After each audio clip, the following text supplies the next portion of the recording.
Next on Worcester News Tonight, Worcester Police warning people about doing business through phone apps after 2 recent incidents in the city. Plus, Senator Michael Moore looking to update and strengthen laws protecting animals.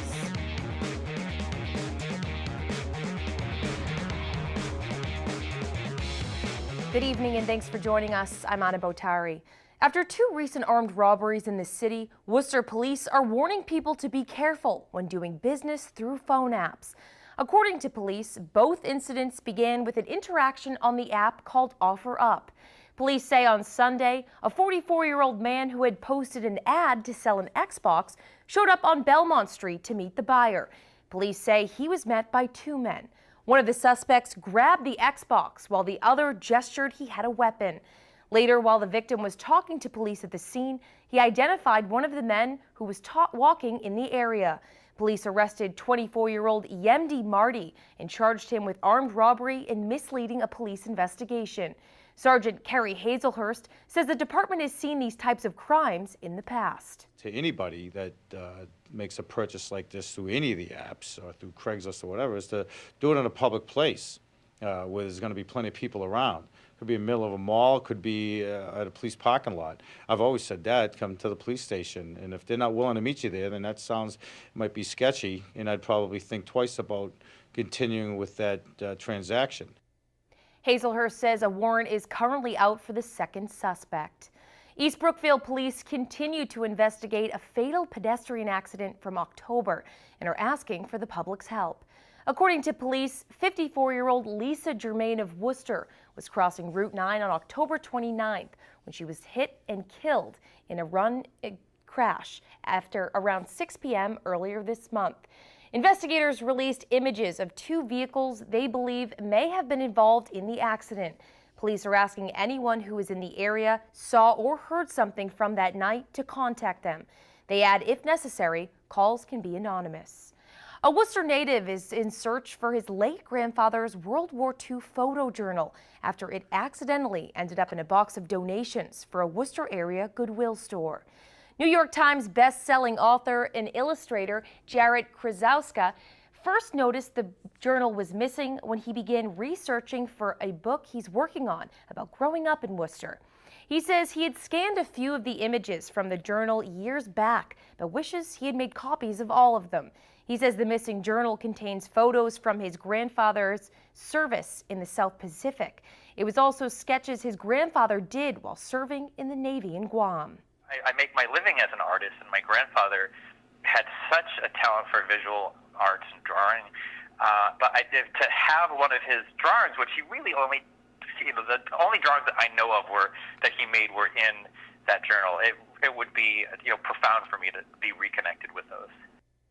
Krasowska says Goodwill says they will be on the lookout for the journal. In the meantime, he says he hopes this encourages others to make digital archives of their family albums in case the originals ever go missing. A special day for a Webster veteran. Joseph LaPlante served during World War II as an Army truck driver. He was discharged and eventually received a Purple Heart.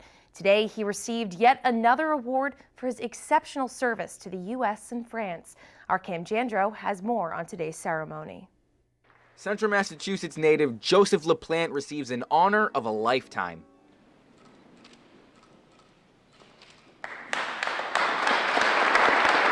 LaPlante was appointed as Chevalier of the Legion of Honor and awarded the Legion of Honor Medal for his service to the United States and France during World War II.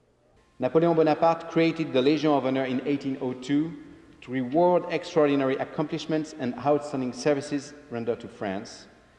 It is France's highest distinction, and I would say one of the most coveted in the world.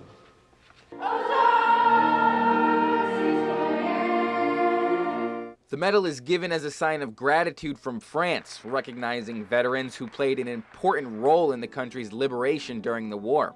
While honored, LaPlante says there are others he feels are more deserving of the honor. It's been a real special day for me to get this particular award.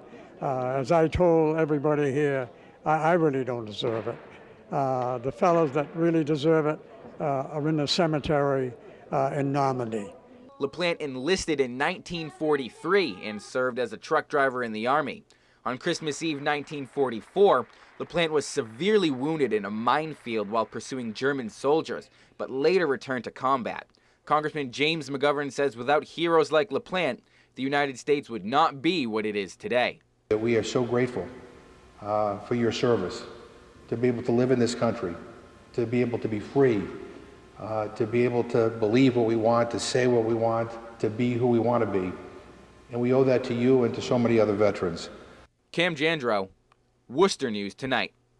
Senator Michael Moore meets with two organizations Monday night to help strengthen laws for the well-being of pets and animals. The U.S. Humane Society and the Massachusetts Society for the Prevention of Cruelty to Animals gathered together for an event called Paws in Policy. Senator Moore spoke about several pieces of legislation pending. One is to make sure pet stores sell animals who come from quality breeders. There's also a bill toughening the state's anti-poaching laws, and a law which would include Massachusetts in a nationwide law enforcement network where animal crimes are shared between states. Senator Moore says there's already several pieces of legislation which have gone through a committee he chairs and hopes people will urge their elected officials to pass these laws. And as of this point, we've released all the bills out of committee with favorable recommendations. And this is one way of educating the public what's pending, and hopefully will result in them advocating to their state representatives and the senators in trying to get these pieces of legislation passed. The MSPCA tells us some wildlife laws in the state are out of date by a century. Switching gears, good news for drivers this week. Gas prices in Massachusetts are down 5 cents. According to AAA Northeast, self-serve regular unleaded is averaging $2.48 per gallon, putting the price at 3 cents below the national average. The average price of gas in Massachusetts is 42 cents higher than it was this time last year. At that time, gas was averaging just $2.06 per gallon. The Massachusetts Emergency Management Agency began shipping donated items to Puerto Rico Monday. Many parts of the island are still without electricity, and the state is hoping to help with relief efforts as much as they can. The goods were collected by the Massachusetts National Guard and were delivered to a Worcester warehouse where they've been stored and sorted over the past few weeks. Our Rosalind Flaherty has more on the donation. Hundreds of donated goods are off to Puerto Rico Monday to help hurricane disaster survivors. It makes you really feel awesome, you know, especially when I get to the other end and seeing the people open up the trailer and get to see what's on there, what they desperately need. Rick Anderson is part of Teamsters Local 25. He's driving down non-perishables, cases of water, and personal hygiene products to Florida. The items will then be brought to Puerto Rico. For the past month, the Massachusetts National Guard has been collecting items from across the state. They were delivered to this MEMA-operated warehouse in Worcester, donated by WPI. We can't afford to be on the sidelines. The disaster survivors in Puerto Rico, the island, the government, they need this mutual aid. Someday it'll be our turn to ask for and get this help from other states as well. WPI Police Lieutenant Karen Bueno was one of the volunteers sorting out donations. She was born in Puerto Rico and says almost all of her family lives there. I've been able to get a hold of them every now and then.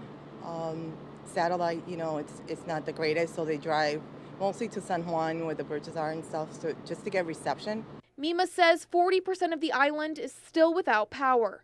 Bueno says her family is part of that percent and hopes these donations will help the island recover.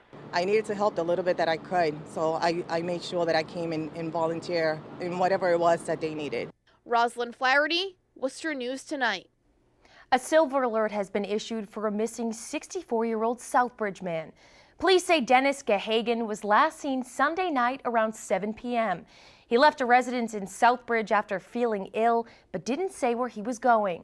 Gahagan suffers from serious memory impairment. Police say he may be driving a gray 2006 Toyota Tacoma pickup with a Massachusetts license plate of 1SD930. Anyone with information is asked to call Southbridge Police right away. More than a handful of Shrewsbury Street businesses are vandalized over the weekend. Delovio's Kitchen in Worcester first shared pictures on their Facebook page of graffiti on the side of the building. The owner says he noticed it early Saturday morning. Since then, other restaurants and businesses have also been marked with graffiti.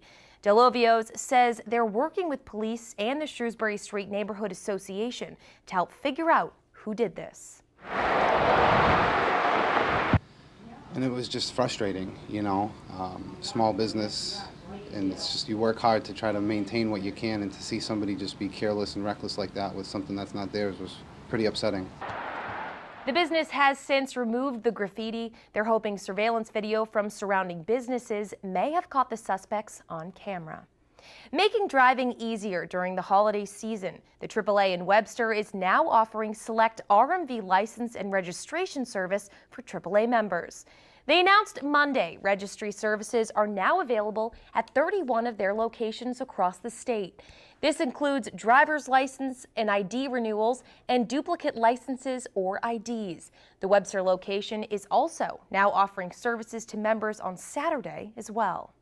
The flexibility is critical. I think everyone's really busy these days, and it's really hard to find time to take it, to take care of all the things you have to do in life. And if you can take care of it on a Saturday and it doesn't interfere with work hours, it's fantastic. Members really love it. And the utilization of it has been phenomenal, far beyond anything we thought it would be.